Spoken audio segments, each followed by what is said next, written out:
ये भागवत रूप अमृत पीने की चीज है। क्योंकि रामचरितमानस में लिखा है, रामचरित जे सुनत अघाही, रस विशेष जाना तिन नाही। जिन हरि कथा सुनी नहीं काना, श्रवण रंध्र अहि भवन समाना। जिन्होंने कानों से कथा नहीं सुनी, उनके कान तो ऐसे हैं जैसे सर्प के बिल। इसलिए कथा को सुनो। सोनकादि ऋषि तो गदगद हो गए सूची की इस वाणी को सुनकर और बोले, महाराज कुछ प्रश्न हमारे अंदर, कुछ प्रश्न करने की हमारी इच्छा हो रही है, आप आदेश करें तो कुछ बोले। सूत जी महाराज कहे, बोलो क्या पूछना है। बोले, पहला प्रश्न तो ये है कि जहां कहीं भी सत्संग होता है, कोई 2 मिनट का भी सत्संग करेगा तो मुक्ति पर जरूर बोलेगा, मुक्ति मुक्ति मुक्ति मुक्ति। महाराज जी, ये मुक्ति होती क्या है? किस चीज की मुक्ति है? शरीर की मुक्ति, मन की मुक्ति, के आत्मा की मुक्ति? मुक्ति का साधन क्या है? कैसे मुक्ति मिलेगी? कौन सा कर्म हम ऐसा करें जिससे हमको मुक्ति मिल जाए? पहला प्रश्न। और दूसरा प्रश्न है, हम लोग मंदिर में जाते हैं तो आजकल तो मंदिरों में मूर्ति रखने की होड़ सी हो गई है। प्राचीन मंदिर आप जितने भी देखोगे, केवल एक देवता का मंदिर होता है, उसी की प्रतिमा होती। लेकिन आजकल मंदिर बनते हैं ना चंदा करके।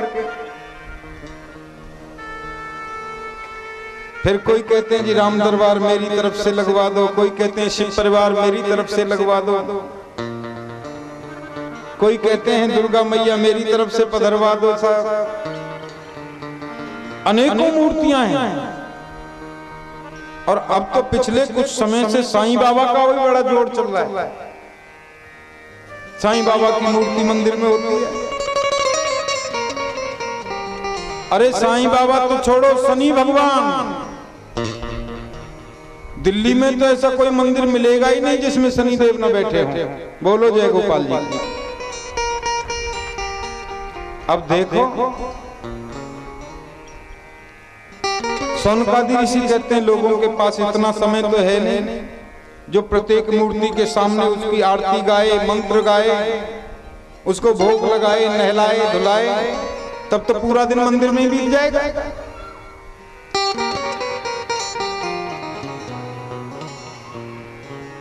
आप कोई एक देव ऐसा बताओ जिसकी पूजा करने से सबकी पूजा हो जाती है। हमारे यहाँ गांव में माताएं जाती हैं ना, बड़े भाव से पूजा करने जाती हैं, लोटे में पानी लेकर के जाती हैं, फिर कटोरी में थोड़ा सा गुड़ लेकर के जाती हैं, चना लेकर के जाती हैं, थोड़ा थोड़ा प्रसाद चढ़ाती हैं। एक मैया गई मंदिर में पूजा करने, तो देखो सबसे पहले शिव जी का दरबार था, तो शिव जी के दरबार में 5-7 जो मूर्ति होती हैं सबको मैया ने जल चढ़ाया और थोड़ा थोड़ा गुड़ सबकी नाक पर चिपका करके भोग लगा दिया। माताओं को जब तक संतोष नहीं होता, जब तक अंदर न चला जाए, लगता है भगवान खाएंगे मेरे हाथ से तभी पेट भरेगा इनका। शिव जी से निपट करके आगे चली पूजा करके शिव जी की।